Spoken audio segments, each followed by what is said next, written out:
Muy buenos días a todos. Muchísimas gracias por acompañarnos el día de hoy. Estamos en compañía de José Andrés Romero. Estamos hoy en nuestro webinar número 17, el tercero del año 2021. En esta oportunidad vamos a hablar un poco sobre lo que es la ley de FATCA y CRS. Como les mencioné, estamos en compañía de José Andrés Romero, quien es abogado internacional con más de 20 años de experiencia en fiscalidad internacional, en planificación patrimonial, mercado de capitales y transacciones transfronterizas. Andrés, como les digo, es abogado de profesión, obtuvo su licenciatura de Derecho en la Universidad Católica Andrés Bello y posteriormente obtuvo diversos títulos. Y aquí me voy a demorar porque la verdad es que el currículum de Andrés es impresionante. Tiene una maestría en leyes de la Universidad de Cornell, tiene un posgrado en Derecho Fiscal en la Universidad Católica Andrés Bello, adicionalmente maestría en Tributación Internacional Estadounidense de la Universidad de Florida, un diplomado en Tributación de la Universidad Latina de Panamá, y por si fuera poco, tuvo 4 años, mantuvo la licencia de corredor de valores y licencia de ejecutivo principal que confiere la Superintendencia de Mercado de Valores de Panamá. Actualmente Andrés es socio de servicios tributarios en KPMG, aquí en Panamá, y estamos muy contentos de contar con su compañía el día de hoy. Estaremos conversando sobre FATCA y CRS. FATCA y CRS han sido dos temas muy populares los últimos años. En OMC Group recibimos consultas a diario al respecto.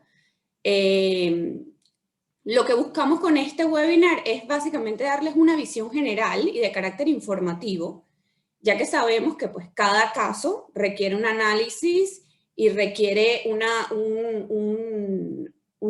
tienen detalles distintos que requieren una especialización y un análisis especializado para poder determinar la respuesta. Como saben, como en todos nuestros webinars, tenemos habilitada la sección de preguntas y respuestas. Al final de la presentación estaremos dedicando unos minutos para responder esas preguntas. Y pues sin más, le cedo la palabra a José para que empecemos la presentación. José, bienvenido. Gracias, Paula. Buenos días. Buenos días a todos. Gracias por su tiempo esta mañana. Bueno, sin mayor preámbulo, a mí me gustaría pues de seguida mostrarle la agenda que tenemos para esta mañana. Tenemos previsto que esta presentación nos tome 1 hora aproximadamente.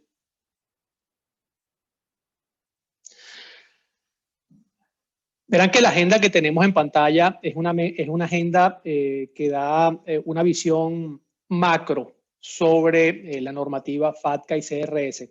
Es decir, lejos de dedicarnos esta mañana a analizar casos puntuales, casos prácticos, quizás como lo hemos hecho en ocasiones pasadas, pensamos que estamos en un momento de la vida de estas dos regulaciones que van de la mano, FATCA y CRS, en que ya las instituciones financieras y las autoridades tributarias mundiales las han manipulado suficiente, las han trabajado, y estamos en un momento en que las jurisdicciones, las autoridades tributarias de cada jurisdicción van a comenzar a ser evaluadas por el Foro Global en sus revisiones de pares. Van a ser evaluadas en la implementación de la legislación específicamente y cómo lo han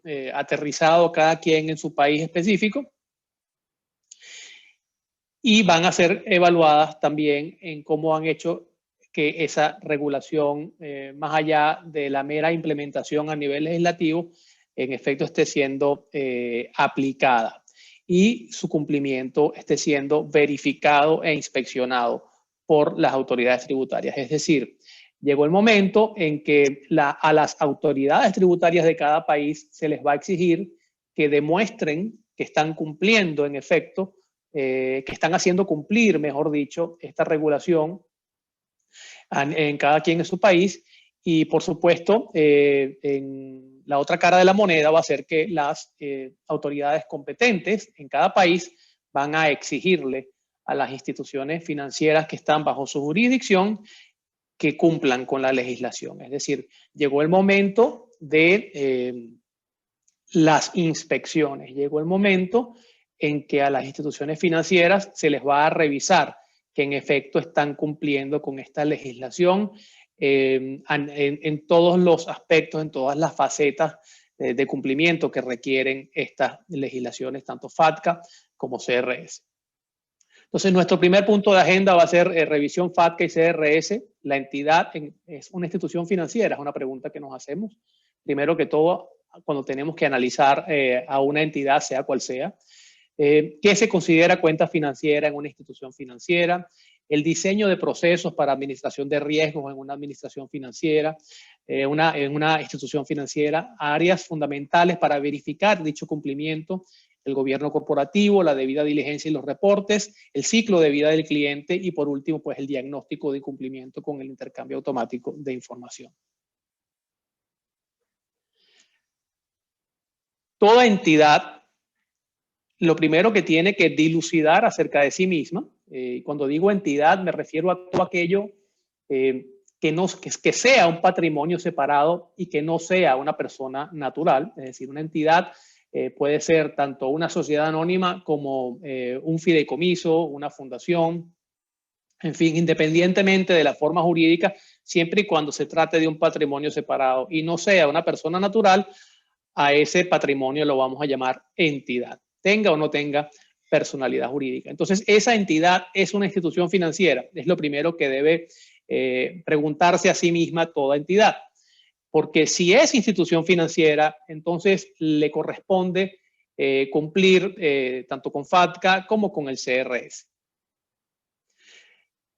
Sabemos que hay 4 tipos de instituciones financieras, tanto en FATCA como en CRS. Recordemos que el CRS está modelado como espejo de FATCA en muchos aspectos. Entonces, uno de ellos es los tipos de institución financiera. En FATCA se concibieron estos 4 instituciones financieras, 4 tipos de instituciones financieras que vemos en pantalla. Y en el CRS es exactamente igual en cuanto a los géneros de institución financiera. Entonces, primero, es una institución de depósito. Bueno, una institución de depósito, digamos, pues típicamente va a ser un banco o cualquier institución que funcione como un banco, que tenga un negocio estilo bancario. Es una institución de custodia. Una institución de custodia es la que mantiene activos financieros, acciones, bonos, derivados, en fin, activos financieros, instrumentos financieros que le pertenecen a terceros, pero los mantiene en custodia. Y esa custodia, ese de mantener activos financieros que le pertenecen a terceros, digamos, es el giro principal del negocio de esa institución. ¿Cuál va a ser una típica institución de custodia? Bueno, una central de valores, una casa de valores que tenga facultades de custodio. Eso, digamos, son los 2 típicos de institución de custodia. Una compañía de seguros específica. Bueno, compañía de seguros específicas es, fíjense que lleva el apellido específica, no se queda en compañía de seguros. ¿Por qué específica? Porque no es cualquier compañía de seguros. Es decir, una compañía de seguros que lo único que vende son pólizas de salud, pólizas para atender siniestros en caso de catástrofes, pólizas de automóvil. Esas no son las compañías de seguros a las que se refiere esta regulación. Esta regulación se refiere a las compañías de seguros que tienen productos que son pólizas de seguros, pero que tienen un valor en efectivo. Es decir, son pólizas que pueden ser monetizables por el asegurado.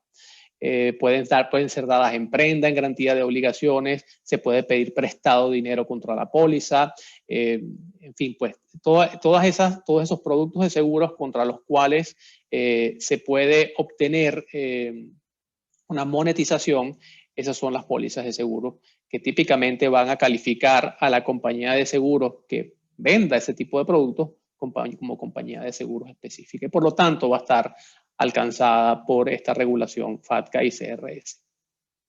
Por último, las llamadas entidades de inversión.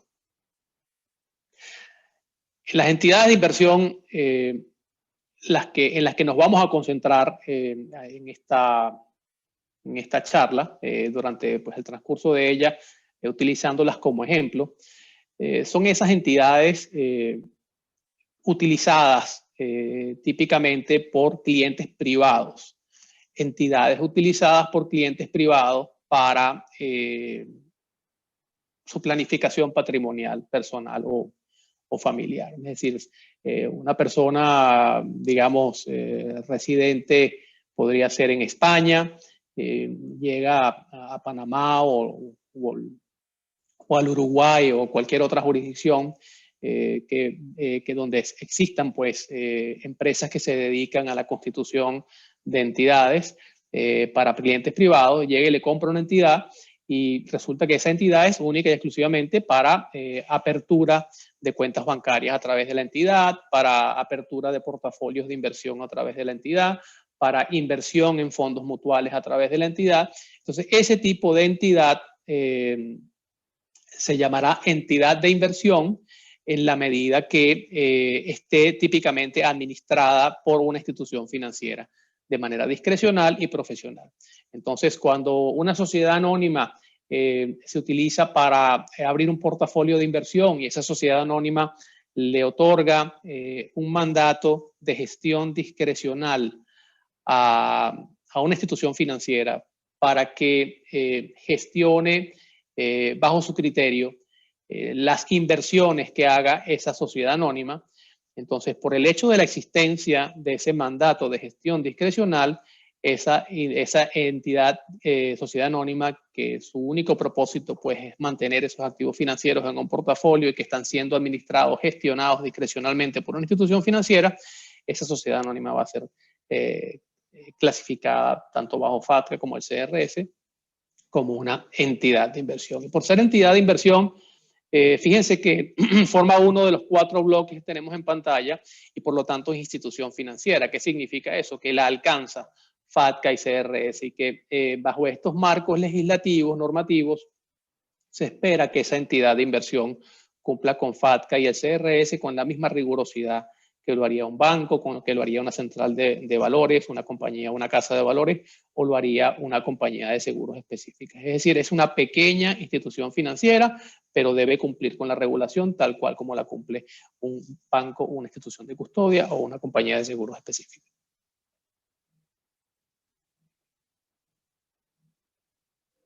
Una vez que la entidad se ha analizado a sí misma, se ha visto en el espejo, y ha llegado a la conclusión de que en efecto es una institución financiera, entonces le corresponde ahora, paso siguiente, determinar como institución financiera qué tipo de cuentas son las que abre para sus clientes como institución financiera.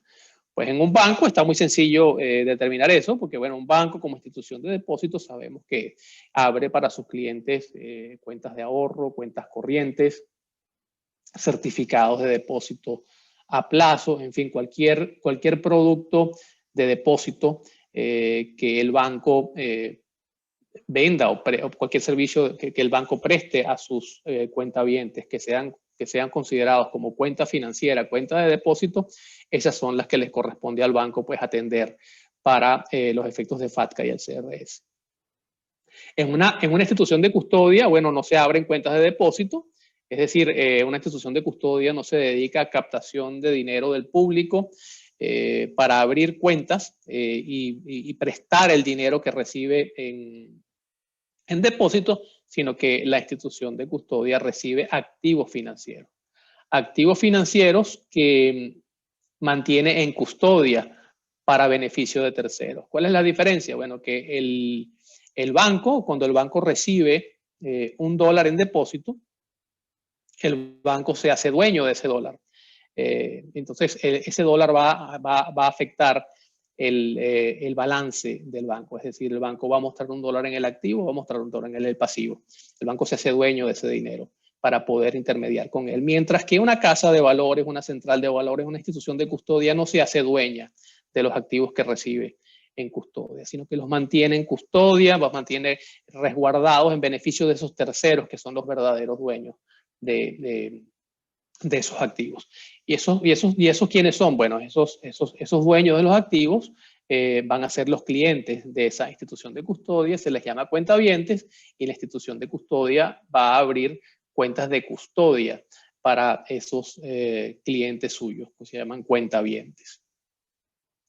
La póliza de seguro con valor en efectivo, bueno, el asegurado que compra ese producto de seguros y hace aportes en dinero o bienes a esas pólizas de seguros que tienen un valor y que pueden ser redimidas en algún momento, o se puede pedir prestado contra ellas.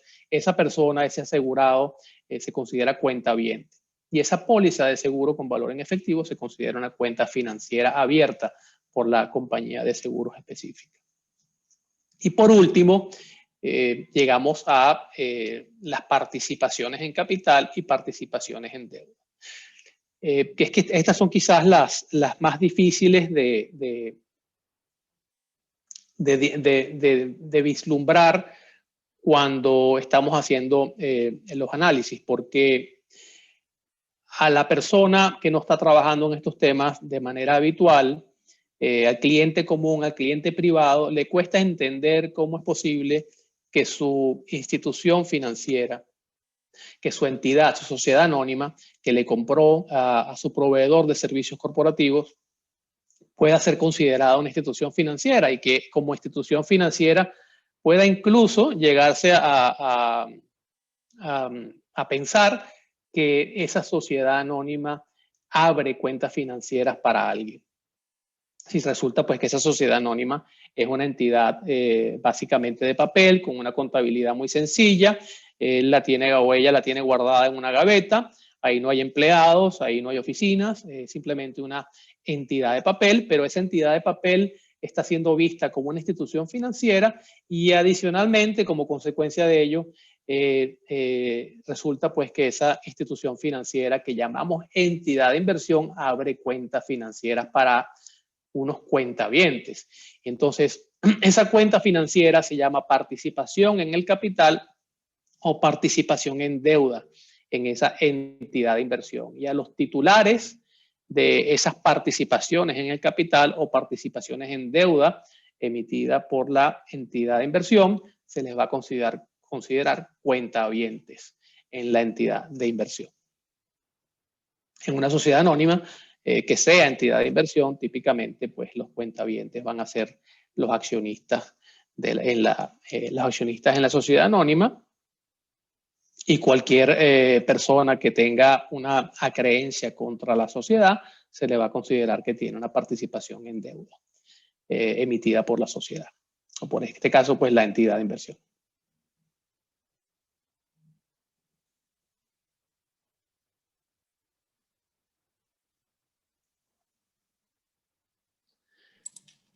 Seguimos entonces.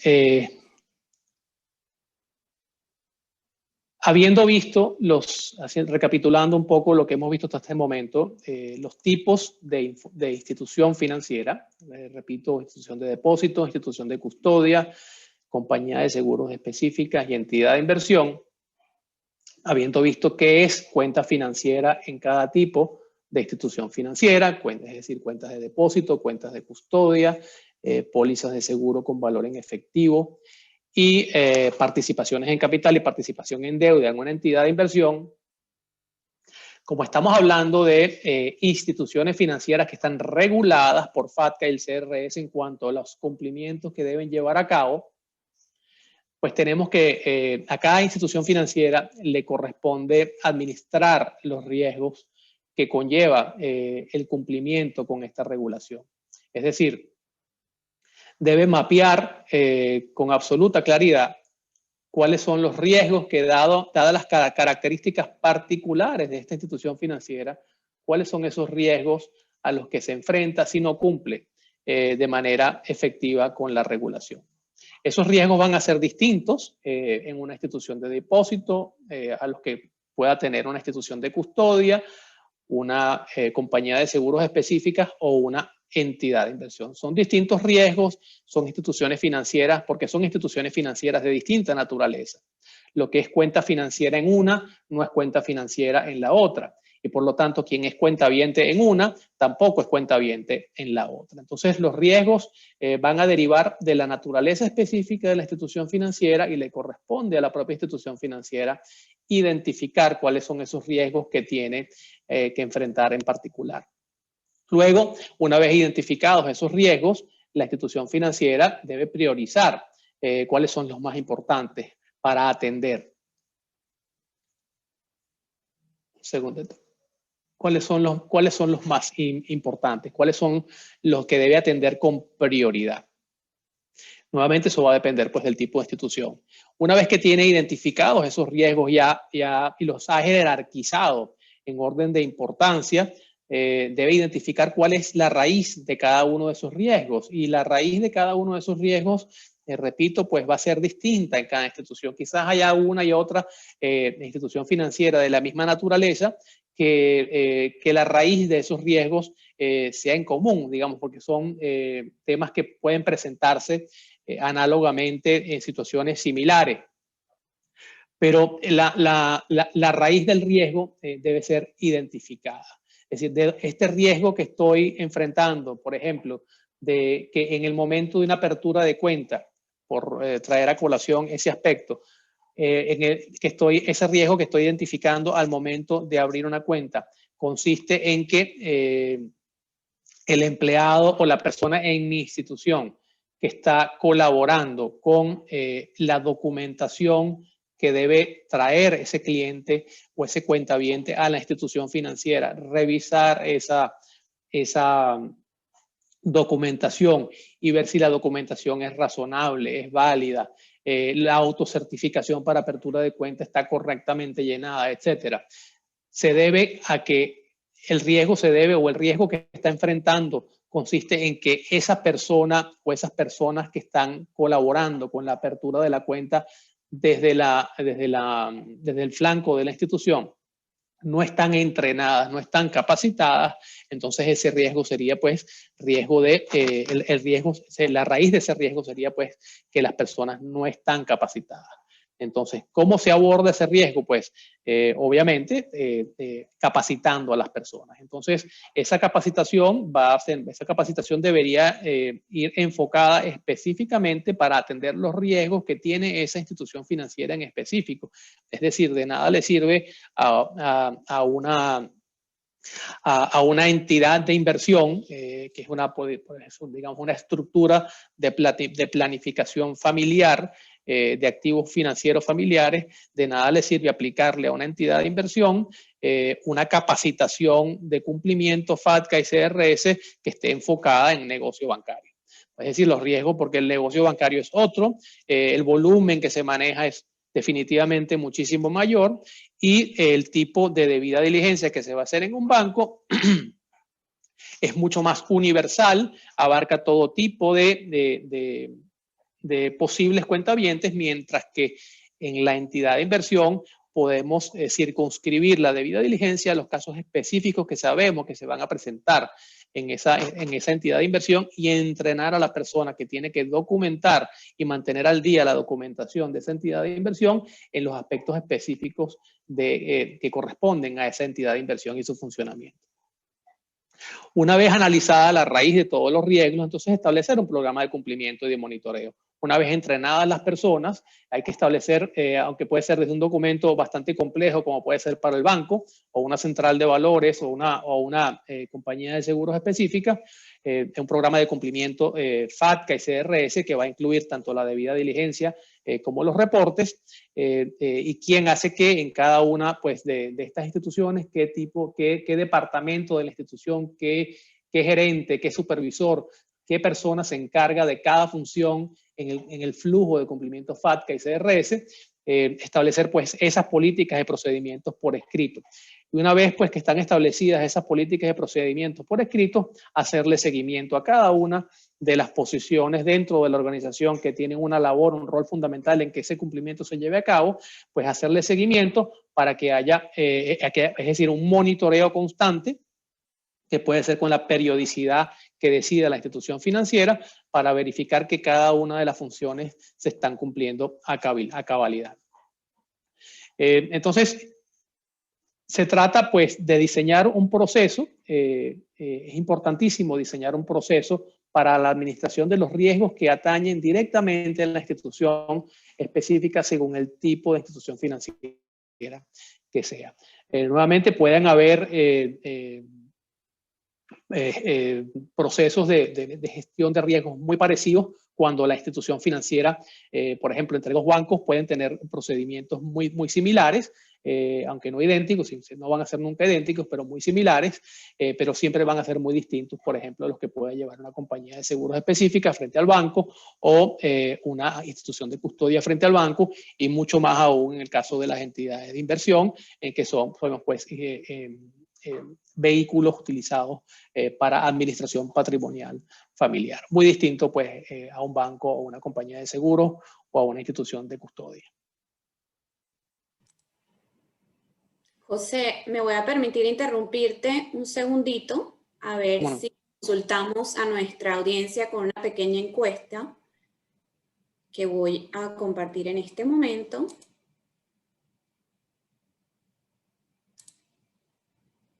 Ok, la pregunta es, ¿se ha realizado una revisión independiente, un diagnóstico de cumplimiento en su institución financiera? Las opciones son sencillas, sí o no. Vamos a darles unos minutitos para que todos puedan completar y compartimos los resultados. La audiencia está bastante activa, están respondiendo bastante. Vamos a esperar un momentito para que todos puedan participar. Okay.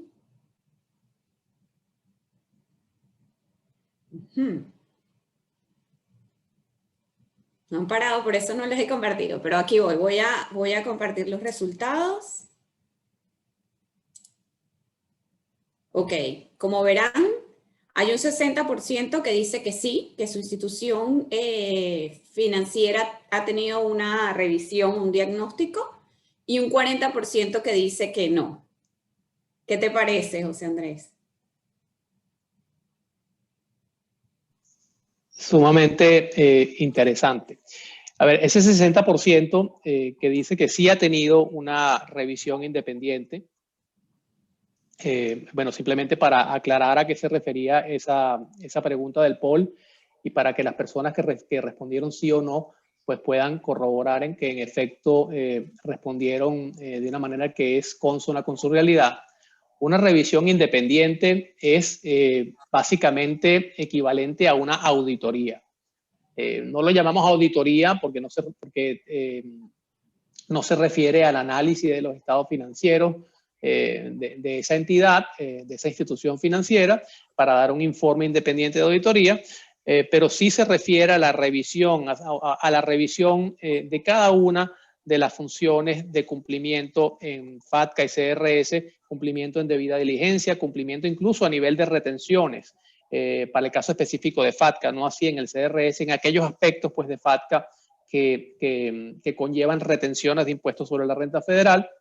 Y tercero, el tercer bloque de obligaciones que se refiere a la emisión de los reportes. Es verificar que dentro de la institución financiera esas tres funciones se están llevando de la manera correcta y ese diagnóstico independiente pues culmina en un informe de aseguramiento de cumplimiento en el que se le dice de una manera independiente a la institución financiera cómo se le ha encontrado a nivel de la implementación efectiva de esta regulación. Es decir, si se le han encontrado de acuerdo a un muestreo específico representativo de los clientes que tiene esa institución y habiendo revisado pues, a los expedientes respectivos, si esos expedientes están bien llevados, si las autocertificaciones son válidas, en fin, toda la metodología de aseguramiento FATCA y CRS una vez aplicada a esta institución, si la institución pues ha quedado, hay un micrófono encendido, por favor, que lo apagan. Gracias. Que la institución reciba pues ese informe de diagnóstico independiente donde se le dice cómo se le ha encontrado en cuanto a los riesgos específicos que esa institución enfrenta y cómo los ha administrado. si tiene opciones de mejora, si no tiene opciones de mejora, si debe definitivamente rehacer sus procesos porque fueron enfocados de una manera incorrecta. O sea, todas aquellas instituciones financieras que han recibido un informe de diagnóstico de cumplimiento independiente de esta manera, pues entonces asumimos que ese 60% en efecto lo recibió. Luego de esta breve explicación, Paula, de pronto si les das un minutito para que vuelvan a responder el mismo poll. Podemos hacerlo, claro que sí. Dame un segundito. A ver si ahora con tu explicación responden igual. Vamos a ver. Ahí está nuevamente. Pareciera que está cambiando un poquito la tendencia. Vamos a darle unos minutitos. Tienen de votar.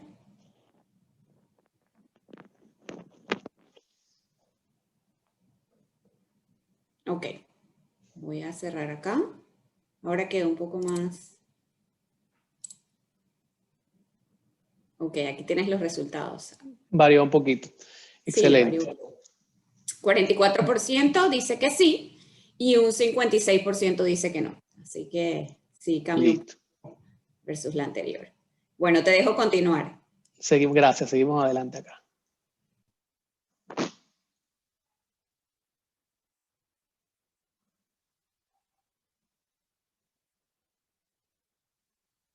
Entonces, ¿cuáles son las áreas fundamentales que se debe verificar en una institución financiera en cuanto al cumplimiento FATCA y CRS? Y a estas áreas, pues, es a las que se va a referir ese diagnóstico independiente que pueden llevar a cabo las instituciones financieras para demostrarle a las autoridades tributarias respectivas de cada uno de esos países que se han tomado FATCA y CRS seriamente y que la están llevando de una manera sistemática de acuerdo con la regulación. Entonces, estas áreas fundamentales son gobierno corporativo dentro de la propia institución. Esta es bien particular a cada institución, no va a haber una igual a otra. Esto hay que analizarlo a nivel de cada institución financiera en particular. La debida diligencia, lo cual va a depender del tipo de cuenta financiera que se abre en una institución financiera X y los reportes que emite esa institución, reportes que van a ser consecuencia de los resultados de una debida diligencia correctamente realizada.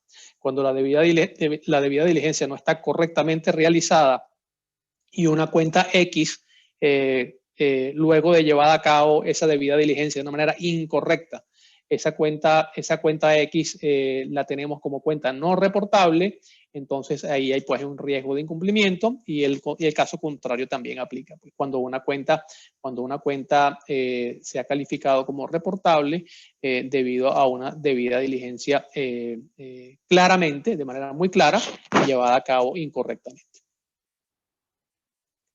Entonces, en gobierno corporativo, ¿qué tenemos? La institución puede demostrar que a nivel de gobierno corporativo, a nivel de toda la jerarquía, de la pirámide jerárquica de la institución, se está llevando a cabo y se tomó muy en serio pues, el FATCA y el CRS, el cumplimiento de esta regulación forma parte ya del ADN de la institución. Eso se demuestra pues, a nivel de la estructura de gobierno corporativo. Y típicamente va a ser llevado a cabo mediante la organización de un proyecto FATCA y CRS instruido por la junta directiva de la institución, si estamos hablando pues de una sociedad anónima, por ejemplo, donde esa junta directiva va a instruir que se lleve a cabo pues un proyecto FATCA y CRS y se diseñe ese proyecto FATCA y CRS con base en las características muy particulares de esa institución financiera. Nuevamente, para definir el marco de los riesgos a los que se va a enfrentar esa institución con base a las características muy particulares de esa institución y gestionar esos riesgos. Gestionarlos significa, pues, primero que todo, identificarlos, como decíamos, jerarquizarlos, conocer su raíz y atender el riesgo.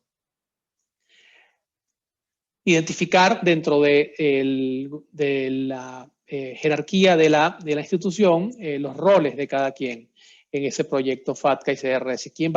¿Quién o quiénes van a ser los responsables primarios de que se lleve a cabo de que se cumplan con las políticas y procedimientos FATCA y CRS que haya establecido la institución y que lleve un monitoreo constante de ese cumplimiento? Típicamente en FATCA se le llama a esa persona oficial responsable, porque digamos, la regulación estadounidense establece esa figura.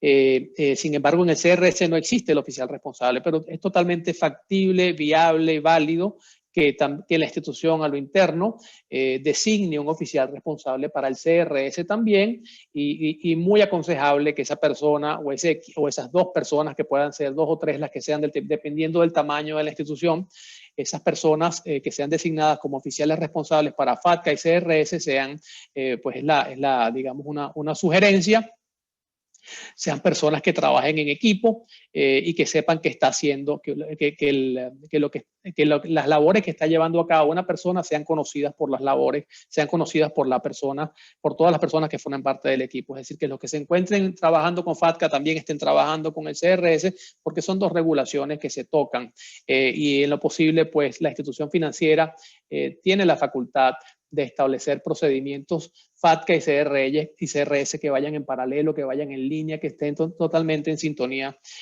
uno con otro. La capacitación interna en las instituciones financieras es fundamental, sobre todo en instituciones financieras de mayor tamaño, donde puede haber pues rotación de personal.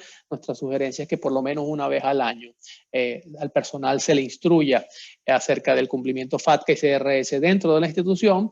Nuevamente, no se trata simplemente de unas capacitaciones teóricas para ver conceptos básicos, que es importante. Sin embargo, el verdadero valor de la capacitación está en que se adapte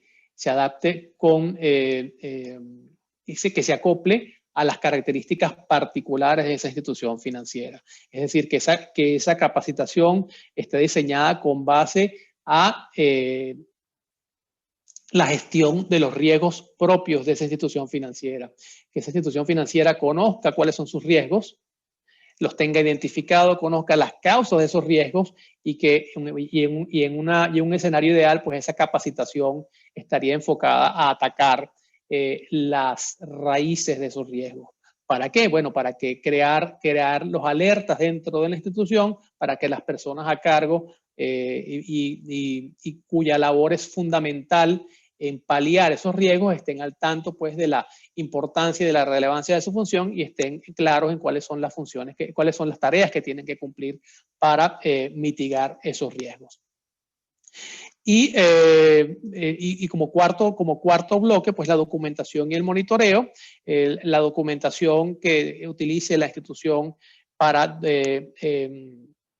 conocer a su cliente, tanto para efectos de prevención de blanqueo de capitales como FATCA y CRS, sea una documentación idónea, la adecuada para cumplir con la función de identificación de esos clientes. Y muy importante el monitoreo. ¿El monitoreo de qué? El monitoreo de los cambios de circunstancias. Cambios de circunstancias que típicamente van a ocasionar que la documentación que se tenga de un cliente deba ser renovada. Cambio de circunstancias es cualquier evento, cualquier suceso que pueda de alguna manera impactar el estatus FATCA o el estatus CRS de un cliente de una cuenta en particular.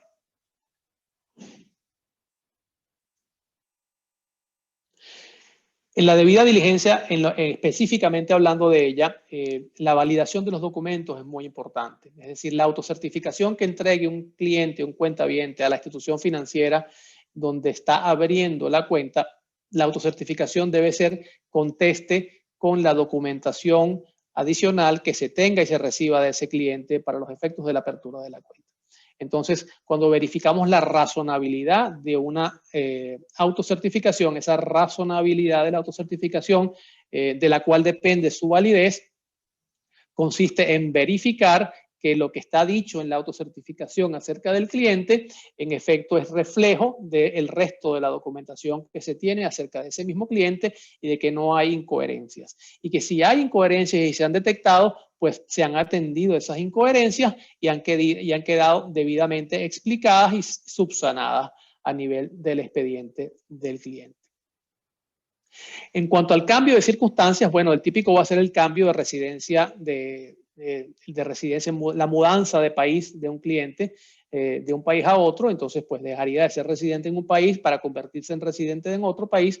Eso es fundamental detectarlo cuando ocurra, porque eso tiene un impacto directo en la corrección de la debida diligencia y en los reportes que se deben enviar en función de esa debida diligencia, tomando en cuenta que la debida diligencia no es un evento de un momento en la vida del expediente, un momento en la vida de ese cliente, es decir, cuando se le recibe como cliente o como cuentaviente en una institución financiera, sino que la debida diligencia es algo vivo, dinámico, que continúa durante toda la vida de ese cliente en la institución, porque se deben monitorear constantemente esos potenciales cambios de circunstancias. Y en FATCA tenemos pues la particularidad de las retenciones de impuestos sobre la renta. Cuando una institución financiera paga rendimientos de fuente estadounidense, dividendos estadounidenses, intereses estadounidenses a un cliente, esa institución financiera está obligada, si no a llevar a cabo la retención directamente cuando ese cliente no está cumpliendo con FATCA, porque sabemos pues que las instituciones financieras en ambientes de acuerdo intergubernamental modelo 1 y modelo 2 no tienen esa obligación de retener directamente, pero sí tienen la obligación de darle a conocer a la agente de retención que está más arriba en la cadena de custodia de esos valores estadounidenses que, por ejemplo, se le está haciendo el pago a una institución financiera no participante, para que entonces esa institución financiera más arriba en la cadena de custodia, ese agente de retención primario, pueda llevar a cabo la retención FATCA del 30%, porque resulta que el destinatario de ese dividendo o de ese cupón, de ese interés de fuente estadounidense, resulta ser una institución financiera no participante. ¿Cuál es la típica institución financiera no participante? Bueno, una entidad de inversión, y eso lo vemos mucho, entidades patrimoniales familiares que en efecto son institución financiera por la presencia de aquel mandato de gestión discrecional de los activos financieros de la institución que les mencionaba al principio, y resulta pues que la entidad financiera, esa entidad de inversión, no está cumpliendo con FATCA de manera alguna. Entonces queda clasificada para los efectos de las retenciones específicamente como una institución financiera no participante y debe absorber la retención FATCA del 30% sobre sus rendimientos de fuente estadounidense. Entonces le corresponde a la institución financiera que tenga este tipo de clientes identificar ese tipo de situaciones para asegurarse de que las retenciones del 30% sobre rendimientos de fuentes estadounidenses cuyo beneficiario sea esa institución financiera no participante, en efecto sean llevadas a cabo. Los reportes. Bueno, los reportes, digamos, los reportes son la consecuencia de la debida diligencia. Es decir, la institución financiera no debe emitir un reporte que no ha sido cuyo contenido no es la consecuencia de una debida diligencia hecha de manera correcta previamente. Solamente se reporta y se puede detectar que una institución financiera tiene un cliente reportable, una cuenta reportable, cuando ha llevado a cabo la debida diligencia. Es decir, las cuentas reportables no se determinan a priori, no se detectan intuitivamente, no se identifican con base a sospechas, sino que para que una cuenta haya sido reportable, tiene que ser tiene que ser demostrable que la institución financiera llevó a cabo la debida diligencia sobre esa cuenta y la consideró cuenta reportable con base en los protocolos de ley FATCA y CRS para considerar esa cuenta reportable. Eso tiene que ser auditable. Esto tiene que estar documentado, tiene que ser demostrable a la autoridad tributaria competente en el país específico de la institución financiera.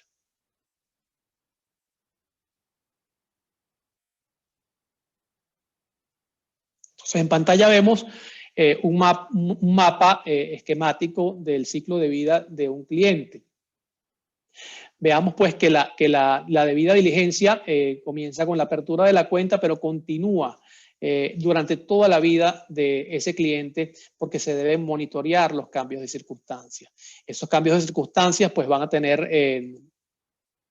pueden ser el cambio se puede referir al número de identificación tributaria de esa persona reportable cuando la persona cambia de jurisdicción, de su residencia fiscal, cuando hay un cambio de direcciones, cuando aparecen indicios que antes no habían, por ejemplo en FATCA, los indicios FATCA, o en el CRS, los indicios que establece el CRS, indicios que no estaban presentes en la cuenta, pero de repente debido, un año específico, debido al monitoreo constante que hace la institución financiera sobre la renovación de la documentación de sus clientes, ya sea anualmente, bianualmente, con la periodicidad que corresponda, esa institución financiera detecta como parte de esa labor constante de monitoreo de sus clientes que aparece algún indicio FATCA y CRS. Esos cambios de circunstancias tienen que ser atendidos, subsanados, para verificar si la cuenta no es una cuenta reportable o por el contrario si en efecto es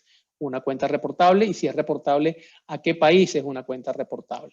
Entonces, en función de la debida diligencia, correctamente hecha en el momento de la apertura de la cuenta y luego, pues, durante la vida de esa cuenta, durante la vida del cliente en la institución, mediante el monitoreo constante del cambio de circunstancias, entonces, como consecuencia de esa debida diligencia bien hecha, llevada a cabo correctamente, se van a emitir los reportes. Entonces, a nivel de los reportes, hay que cerciorarse de que esos reportes llevan el contenido correcto, es decir, que llevan el contenido que la regulación exige que lleve ese contenido y que lleve ese reporte y que ese contenido en efecto va a ser reflejo de lo que dicen los registros de la institución.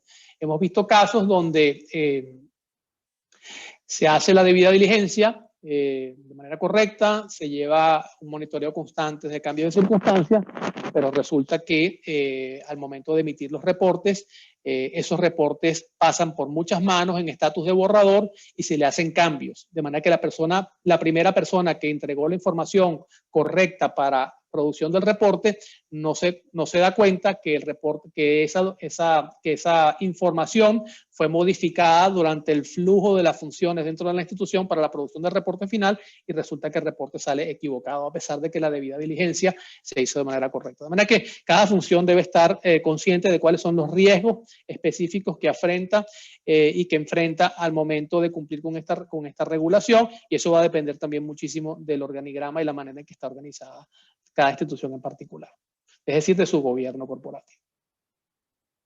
Los diagnósticos, bueno, los diagnósticos son para verificar el cumplimiento de todo este flujo de trabajo, de todas estas tareas, de la debida diligencia, del monitoreo de cambio de circunstancias, de las retenciones y de la emisión de los reportes.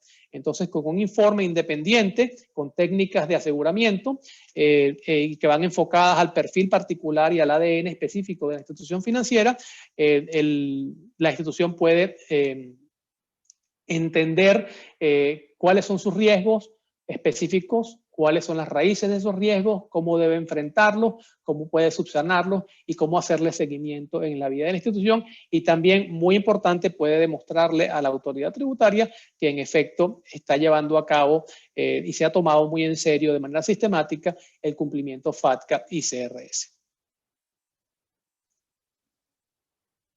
Las autoridades tributarias van a inspeccionar a las instituciones y las van a clasificar en estos 4 géneros específicos. La institución es cumplidora, la institución se ha tomado el cumplimiento en serio, pero ha cumplido con errores, pues errores que pueden ser subsanables y no muy graves.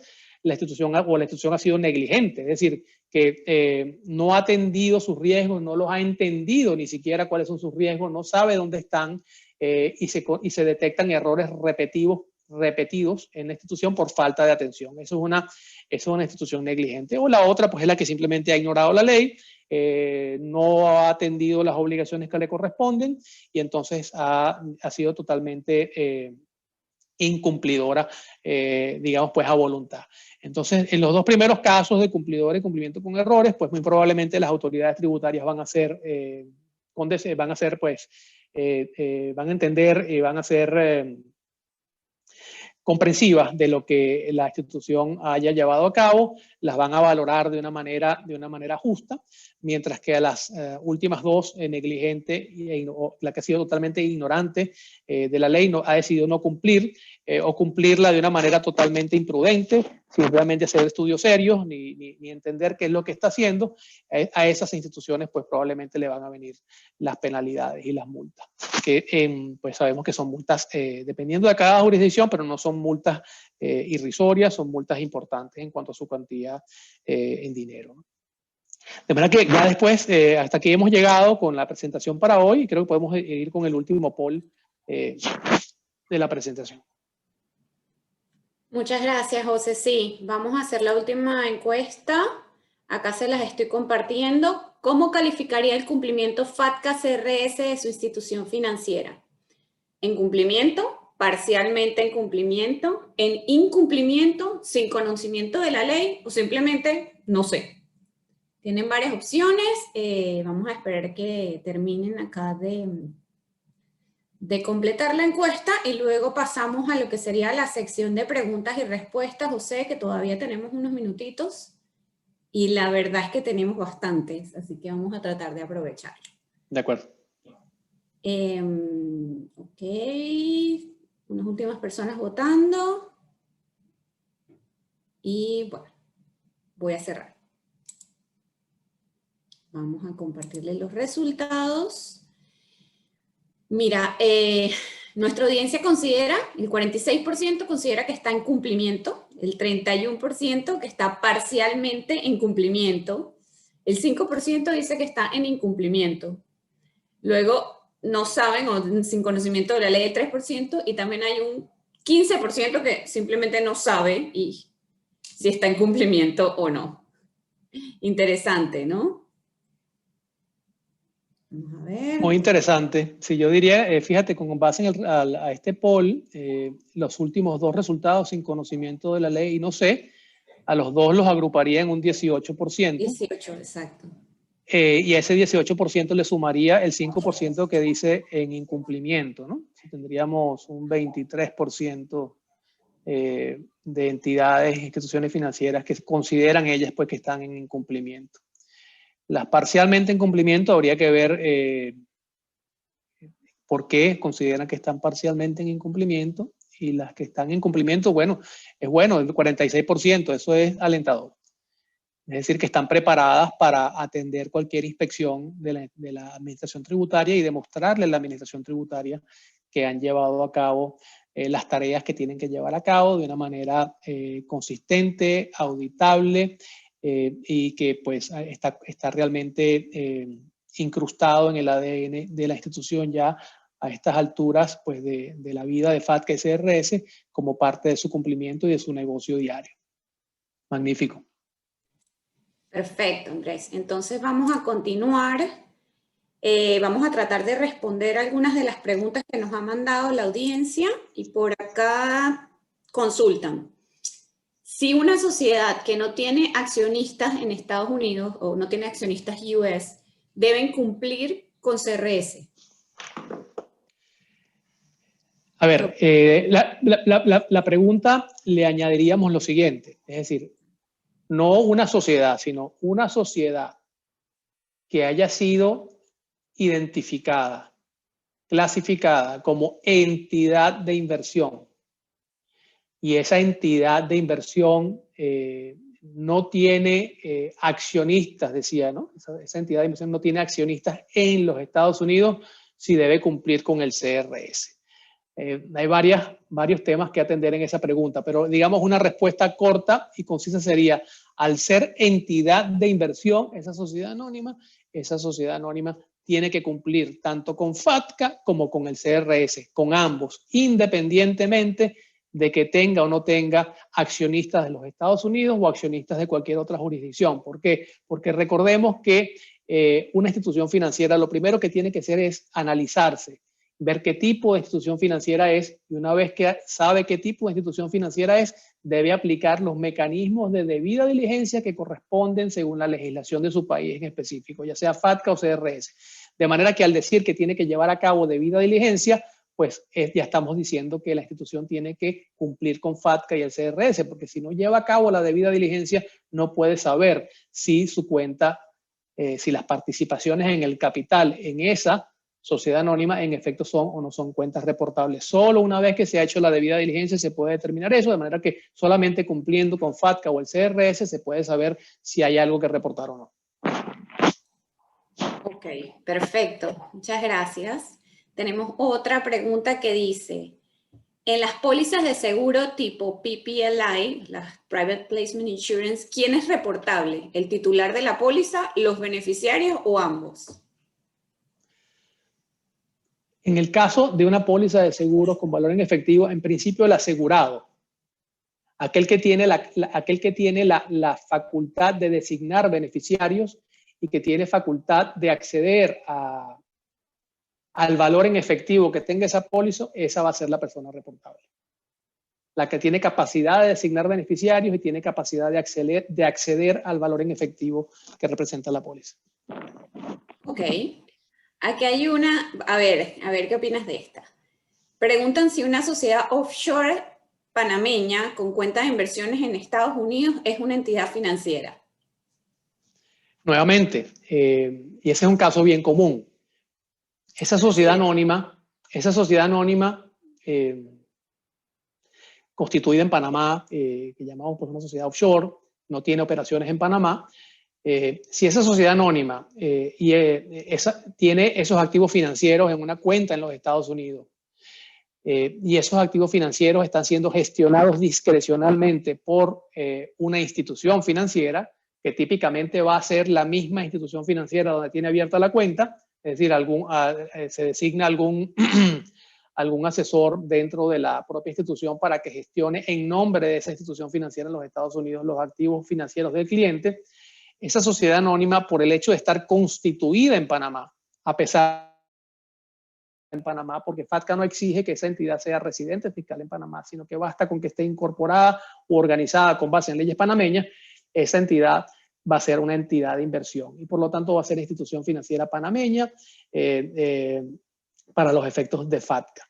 Si esa institución financiera no se registra en el IRS para obtener un Global Intermediary Identification Number, si esa entidad o si esa entidad de inversión no recibe el servicio de patrocinio, de sponsor, de FATCA, de patrocinio FATCA por una entidad que esté facultada para ello, o si el banco en los Estados Unidos no le otorga el tratamiento de Owner Documented FFI, entonces esa entidad de inversión, Sociedad Anónima Panameña Offshore, va a ser considerada por el banco estadounidense como una institución financiera no participante. Y si en ese portafolio de inversión hay activos financieros estadounidenses que producen renta de fuente estadounidense, el banco estadounidense le va a retener 30%, incluso a los intereses que puedan estar exentos en un momento dado, de manera que la entidad va a perder dinero por no cumplir con FATCA. Perfecto, José. A ver, creo que tenemos tiempo para responder quizá una más. Acá nos preguntan, ¿con qué frecuencia se deben completar las documentaciones o la documentación de cumplimiento? Sobre todo a la responsabilidad que corresponda a sujetos obligados como las firmas de abogados. Vamos a responder esa pregunta en varias partes. Ok. Sí, porque depende del tipo de documentación. Una autocertificación para efectos de FATCA o para efectos del CRS no tiene caducidad. Es decir, ella no va a expirar por el paso del tiempo. Sin embargo, ¿qué es lo que va a invalidar esa autocertificación para FATCA o CRS en un momento dado? La va a invalidar un cambio de circunstancias. Si hay algún cambio de circunstancias, típicamente en la residencia de ese cliente o la aparición de cualquier indicio que nos indique pues, un cambio de residencia fiscal de ese cliente, esa información nueva que llega a manos de la entidad implica un cambio de circunstancias para esa entidad de inversión, que es una institución financiera, y también va a implicar un cambio de circunstancias en cualquier institución financiera donde esa, por ejemplo, Sociedad Anónima Panameña tenga una cuenta bancaria o cuenta de inversión. Entonces, esos cambios de circunstancias, a ser detectados, invalidan las autocertificaciones anteriores y van a tener que subsanarse esos cambios de circunstancias, ya sea mediante una aclaratoria diciendo por qué ese cambio de circunstancias realmente no tiene impacto a nivel de la residencia o la calificación que tenga la entidad hasta ese momento, o su cuenta o sus accionistas, o si por el contrario en efecto hace falta una nueva autocertificación para reflejar la nueva realidad de esa entidad. Eso en cuanto a las autocertificaciones FATCA y CRS. Sin embargo, tomen en cuenta que los formularios W8, W8BEN o W8BNE, no así el W8 y MY, en fin, hay varios, pero vamos a referirnos al W8BEN y el W8BNE. Esos formularios tienen fecha de expiración, eso sí tienen fecha de expiración, y en los Estados Unidos se monitorea cuando las cuentas están abiertas en los Estados Unidos, esos formularios se van a expirar, y van a expirar a los 3 años calendarios completos transcurridos con posterioridad a la firma del formulario. Entonces, por ejemplo, si el formulario se entrega hoy, ese formulario W8 se le entrega hoy a una institución financiera en los Estados Unidos, ese formulario va a estar vigente por todo lo que queda del año 2021 y va a estar vigente por los 3 años calendarios completos siguientes al año 2021. De manera que su fecha de expiración siempre va a ser un 31 de diciembre. Y el banco estadounidense va a requerir que se renueve ese W8. Y si ese W8 no se renueva y resulta pues que en esa cuenta en los Estados Unidos hay rendimientos de fuente estadounidense, se le va a aplicar 30% de retención a la cuenta por no haberse renovado ese formulario. Con eso respondimos. Perfecto, José. Muchísimas gracias. Realmente nos quedaron varias preguntas sin responder, pero no queremos abusar del tiempo, por lo que nosotros vamos a estar pasando todas estas preguntas para que los clientes reciban sus respuestas durante las próximas horas. Y bueno, no me queda más que agradecerte a ti, José, por tu compañía y por todos los conocimientos que nos has compartido el día de hoy, y por supuesto a todas las personas que nos acompañaron. Muchísimas gracias por su tiempo y pues que tengan un excelente día y cuídense mucho. Gracias a ustedes por la invitación y saludos a todos. Que tengan